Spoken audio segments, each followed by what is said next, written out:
reproduction in which fit or variance won, if you could define fit or variance. Well, then maybe he could try to do it by induction. But now I tell you, you know that if there's 23 constants of nature in the standard model in general relativity. If you wiggle them a little bit, you'd get a different universe. We all sort of bet that if you wiggle the constants of nature a little bit, you get a pretty similar universe.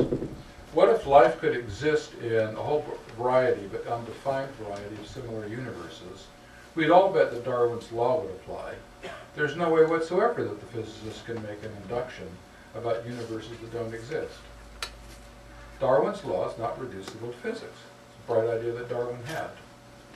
So biology is not reducible to physics. It doesn't violate any laws of physics. It's emergent. Okay, now with that in mind, so we've gotten to emergent. I'm just going to tell you a little bit about the origin of life. So one of the places that we turn to God for is how did the universe get started, and nobody knows. And maybe God did that. I don't know. I doubt it, but nobody has a good idea anyway. Maybe that'll do, but leave that out. So the next place we turn to God is for, where did life come from? And we all know Michelangelo's glorious painting of God's finger reaching out to Adam's finger to breathe the spark of life into Adam on the Sistine Chapel. It's exquisite. But that's not how it happened. Okay?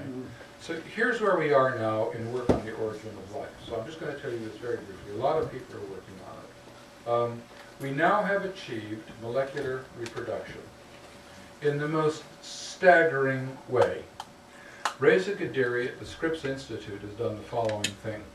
See, everybody thought that life had to be based on, everybody knows the DNA molecule, the template, beautiful template symmetry of Wasson and Crick's master molecule of life. So the thought was that life has to be based on the template symmetry of DNA or RNA. It doesn't. Might be, but in fact it is in us. But it doesn't have to be. So here's what Reza did. And I was thrilled about it because I'd predicted it. And if you don't believe me, you can read my books, two of which are here. Reza made two proteins. Protein 1, they're both 32 amino acids long. Protein 1, call it A. Big change of variables there. Watch it. Okay. So protein A catalyzes a reaction. That means it speeds up a chemical reaction in which it takes next to itself two fragments of B and glues them together to make a proper peptide bond. So it makes a molecule of B. But B takes two fragments of A and glues it next to itself and glues them together and makes a peptide bond. So A catalyzes the formation of B and B catalyzes the formation of A. Everybody got it? So first of all, it works. So we have self-reproducing sets of little proteins called peptides. So life, in the sense of molecular reproduction, doesn't have to be based on DNA. In this case, it's based on something that I'm in love with. It's collective autocatalysis, and it's really essential that you get it. Neither A nor B alone make themselves. A makes B, and B makes A. They achieve collective catalytic closure. Okay? And it really works. Okay? So it's been done. The reason I'm in love with it is that I had invented a theory, which you can read about, which roughly says the following. I'm not going to take your time very much. But it roughly says if you have enough kinds of molecules in a pot, and the molecules can undergo reactions, but they can also be catalysts for the reaction in the pot. When you get a sufficient diversity of molecules in the pot, so many reactions will be catalyzed that you'll get a big connected web of catalyzed reactions, and then you'll just get collectively autocatalytic sets. That's all the math in the talk. Okay? It's now proven as a theorem, and by a whole bunch of numerical simulations, and it works.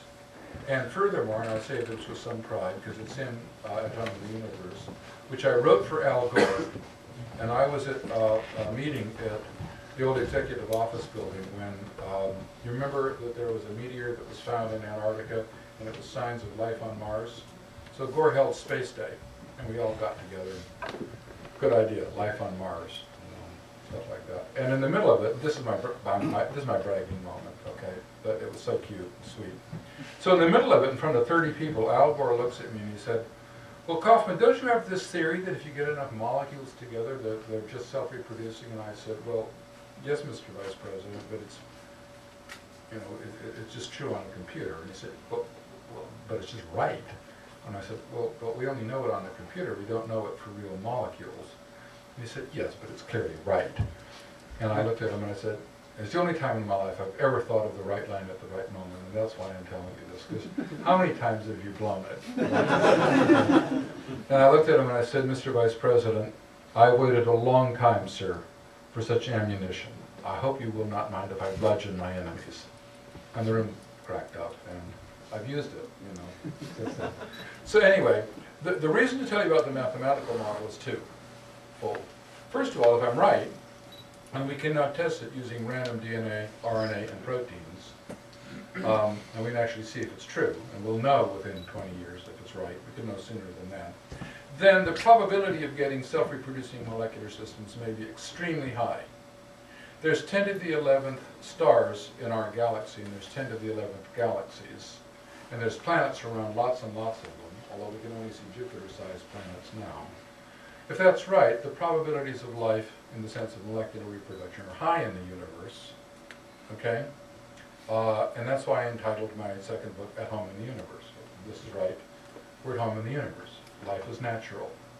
We don't need a supernatural God. We don't. That's really important. We don't need God's hand on the Sistine Chapel, as gorgeous as Michelangelo's painting is. So that's all I'm going to say about the origin of life, except one more thing. Is Stu's great theory about collectively autocatalytic sets now proven analytically reducible to physics? And the answer is absolutely not. It's one of Robert Laughlin's laws of organization. It has nothing to do with physics, except in the sense that you need something to be molecules and something to be catalysts, but you don't care very much what it is. It's a mathematical law. It's not reducible to physics. It stands in its own right. It may not be true, but it's not reducible to physics. So, and I hope it's true. So that's all I'm going to say about that. Next thing I want to talk about is, so where did meaning come from in the universe? Did God do that? 1 sec, I'm so sorry. With the A and B thing, like, I'm really sorry about this, but this is just killing me here. With the A creating B and B creating A, like, what part, like, where does A and B come from in the first place? Oh, like, how does that? That's God. Okay. You need to have some A and B and some A parts and some B parts. So you now need an argument that says in the prebiotic earth you got a lot of stuff, and then it's self-organized. And I am either renowned or hated or well-known or contentious for saying self-organization plays a big role in the origin of life and evolution. So you need something like that. There are about 5 alternative views for the origin of life, and they all, you need prebiotic chemistry, and there's 50 years of work on prebiotic chemistry. So I'd be glad to tell you about that, but that's a whole long talk. Anyway, there's a lot of work on it. Okay, but I did forget to mention to you that in fact a cell is a collectively autocatalytic system, a cell in your body. There's no molecule in the cell in you that makes a copy of itself. The cell, with thousands and thousands of kinds of molecules, reproduces itself by collective autocatalysis. So life is in fact collective autocatalysis. It's more than that, which is what I'm about to tell you. So let me go on to agency. For the reductionist, meaning and value are meaningless. There's just happenings. We're all sitting here talking. I mean, I'm